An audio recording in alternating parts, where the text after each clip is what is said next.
Sosok Arjuman, seorang siswa kelas 12 SMAN 1 Halongonan, Kabupaten Padang Lawas Utara, baru-baru ini menuai sorotan di media sosial. Kisah Arjuman menghembuskan napas terakhirnya setelah berjuang melawan tumor otak yang dideritanya membuat banyak orang ikut merasakan pilu. Kisah Arjuman pun langsung viral di media sosial setelah unggahan video teman-teman sekelasnya yang menjenguknya dalam kondisi lemah tersebar luas. Mengutip informasi dari akun Instagram teman sekelasnya, 12_IPA.squad, Arjuman adalah seorang anak yatim piatu. Arjuman tumbuh besar di bawah asuhan sang kakak laki-laki yang sudah berkeluarga.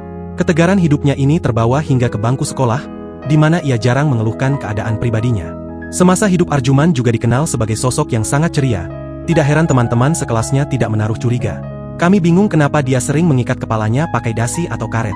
Kami pikir hanya bercanda, ternyata itu caranya menahan rasa sakit di kepala, tulis akun tersebut. Teman-teman sekelasnya menceritakan bahwa Arjuman mulai merasakan sakit kepala sejak duduk di kelas 11. Memasuki kelas 12, kondisi Arjuman kian memburuk. Ia mulai sering absen sekolah. Teman-temannya baru menyadari keparahan penyakitnya saat menjenguk Arjuman di rumahnya dalam kondisi sudah tidak berdaya. Berdasarkan keterangan rekan-rekannya, Arjuman sempat dibawa ke dua rumah sakit berbeda untuk mendapatkan tindakan operasi. Namun, entah karena alasan apa, kedua rumah sakit tersebut menolaknya.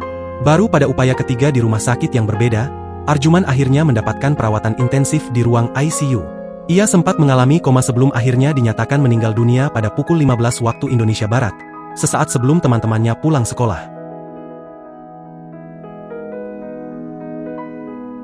Download Tribun X sekarang, menghadirkan lokal menjadi Indonesia.